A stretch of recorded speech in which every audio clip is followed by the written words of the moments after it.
Supreme court ने कथित Pegasus जासूसी की जांच की मांग को लेकर अपना अंतरिम फैसला सुरक्षित रख लिया है। सोमवार यानी कि 13 सितंबर को सुप्रीम कोर्ट ने ये मांग करने वाली कई याचिकाओं पर सुनवाई की। इस दौरान केंद्र सरकार ने एक महत्वपूर्ण जानकारी से जुड़ा हलफनामा दायर करने की अनिच्छा जताई।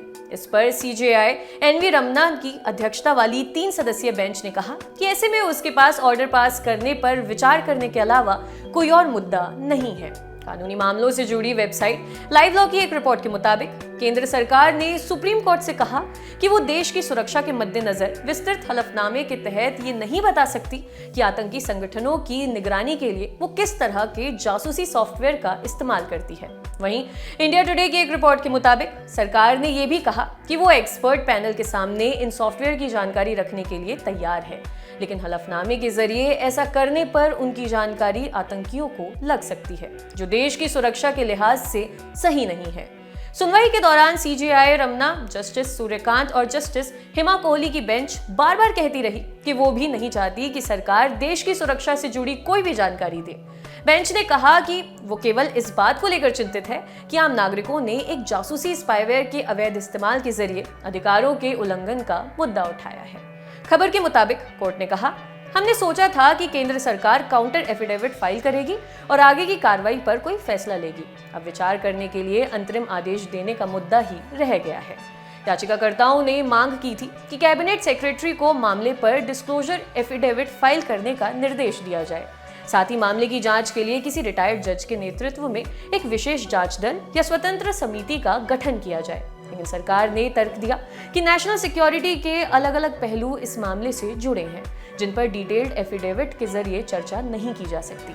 सुनवाई में केंद्र का नेतृत्व कर रहे सॉलिसिटर जनरल तुषार मेहता ने कहा, मान लीजिए मैं कहता हूं कि हम इस सॉफ्टवेयर यानी कि पेगासस का इस्तेमाल नहीं कर रहे हैं, इससे आतंकी समूह अलर्ट हो जाएंगे। अगर मैं कहूं कि हम इसका इस्तेमाल कर रहे हैं तो याद रखें कि हर एक सॉफ्टवेयर का काउंटर सॉफ्टवेयर होता है। आतंकी संगठन पहले ही इस बारे में कदम उठा लेंगे। सॉलिसिटर जनरल ने आगे कहा, नागरिकों के अधिकारों की रक्षा और देश की सुरक्षा वाले जोन में घुसने में काफी अंतर है। इसे लेकर एक वैधानिक व्यवस्था है। इंटरसेप्शन वास्तव में कोई नाजायज एक्टिविटी नहीं है। तकनीकों का गलत इस्तेमाल किया जा सकता है। सरकार चाहती है कि सभी मामलों को विशेषज्ञों के सामने रखा जाए। कमेटी की विश्वसनीयता पर सवाल उठाने का कोई कारण नहीं है। उसके विशेषज्ञों का सरकार से कोई संबंध नहीं होगा। रिपोर्ट भी अदालत के समक्ष रखी जाएगी। कमेटी कोर्ट के प्रति जवाबदेही होगी। इंडिया टुडे के मुताबिक तुषार मेहता ने साफ कहा कि कोई सॉफ्टवेयर इस्तेमाल किया गया या नहीं, ये बात किसी हलफनामे या सार्वजनिक संवाद का हिस्सा नहीं हो सकती।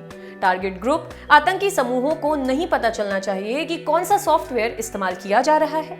हम डोमेन एक्सपर्ट की एक कमेटी बनाएंगे। कमेटी उन याचिकाकर्ताओं पर विचार कर सकती है जो कह रहे हैं कि उनके नंबर इंटरसेप्शन के लिए रखे गए। कमेटी की रिपोर्ट न्यायाधीशों के सामने रखी जाएगी। कोर्ट ने कहा, हम सुरक्षा या रक्षा के मामले को जानने में इंटरेस्टेड नहीं हैं।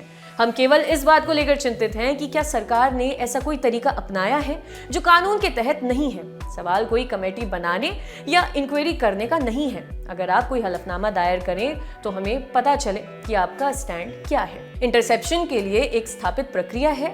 हमने सरकार को बयान देने का बराबर मौका दिया है। अगर वो एफिडेविट फाइल नहीं करना चाहती तो हम ऑर्डर पास करेंगे और क्या करें। सरकार की दलीलों पर याचिकाकर्ताओं ने अपनी बात रखी है। लाइव लॉ के मुताबिक पेगासस के एक संभावित टारगेट और वरिष्ठ पत्रकार परंजॉय गुहा ठाकुरता के वकील दिनेश द्विवेदी ने कहा कि सॉलिसिटर जनरल के बयान में पेगासस के इस्तेमाल को विस्तार के साथ खारिज नहीं किया गया है। उन्होंने कहा, सरकार के हलफनामे में कही गई बातों में विरोधाभास है। एक तरफ वे कहते हैं कि आरोप निराधार है, लेकिन दूसरी तरफ कहते हैं कि आरोप गंभीर है, इसलिए जांच कमेटी का गठन कर रहे हैं। सीनियर वकील ने इस संबंध में सीपीसी यानी कि कोड ऑफ सिविल प्रोसीजर के आदेश 8 के नियम 3 का हवाला दिया। कहा कि इस नियम के तहत डिफेंडेंट को आरोप का विशेष रूप से खंडन करना चाहिए और ये खंडन साधारण नहीं होना चाहिए। वहीं ऑर्डर 8 के नियम 5 का जिक्र करते हुए दिनेश द्विवेदी ने कहा कि अगर तथ्यों को विस्तार के साथ खारिज न किया जाए तो उन्हें स्वीकृत समझा जाता है। वहीं एक दूसरे वकील राकेश द्विवेदी ने कहा कि सरकार को जांच कमेटी बनाने की अनुमति देने का मतलब होगा कि ये एक गुप्त प्रक्रिया होगी। उन्होंने कहा कि सरकार ने एक भी ऐसी बात कही कि उसने मैलवेयर का इस्तेमाल नहीं किया है या याचिकाकर्ताओं की जासूसी नहीं की है। वो ऐसा कहती तो मामला खत्म हो जाता। सरकार से पूछा जाना चाहिए कि उसने स्पाईवेयर का इस्तेमाल किया है या नहीं। सरकारी कमेटी बनाने की जगह अदालत को खुद ही मामले की इंक्वायरी करनी चाहिए। एक और पेगासस टारगेट प्रसाद चौहान के वकील कोलन ने कहा कि ऐसी कई रिपोर्ट्स हैं जिनके मुताबिक केंद्र और राज्य सरकार बड़े पैमाने पर इंटरसेप्शन में शामिल है। अगर ऐसा है तो हम सरकार की बनाई कमेटी पर भरोसा नहीं कर सकते। इसके अलावा एक और याचिकाकर्ता और वरिष्ठ पत्रकार एन राम के वकील कपिल सिब्बल ने कहा, सरकार अब कह रही है कि हम आपको कुछ नहीं बताएंगे। पेगासस सॉफ्टवेयर का इस्तेमाल हुआ या नहीं, ये बताना नेशनल सिक्योरिटी के लिए खतरा नहीं है। अगर पेगासस का इस्तेमाल हुआ और इसका टारगेट आम लोग थे तो ये बहुत गंभीर स्थिति है। उन्होंने संसद में स्वीकार किया है कि स्पाईवेयर का इस्तेमाल हुआ है। 2019 से उन्होंने कोई एक्शन क्यों नहीं लिया? क्या उन्होंने किसी जांच की शुरुआत की, कोई एफआईआर की? ये हैरान करने वाला है कि सरकार कह रही है कि हम कोर्ट को नहीं बताएंगे। कपिल सिब्बल ने कहा कि कोर्ट के सामने सभी जानकारियों और तथ्यों को रखना सरकार का कर्तव्य है। इस मामले की सुनवाई के दौरान केंद्र सरकार ने पहले लिमिटेड एफिडेविट फाइल किया था। हालांकि सुप्रीम कोर्ट ने अतिरिक्त हलफनामा दायर करने के लिए केंद्र को और समय देने का फैसला किया था, लेकिन अब सरकार ने एक तरह से ये अतिरिक्त और विस्तृत हलफनामा दायर करने से इनकार कर दिया है। अब देखना होगा कि सुप्रीम कोर्ट मामले पर क्या अंतरिम आदेश देता है, जिसके 2-3 दिन में आने की बात कही जा रही है। आपके लिए खबर लिखी थी हमारे साथी दुष्यंत ने। शुक्रिया।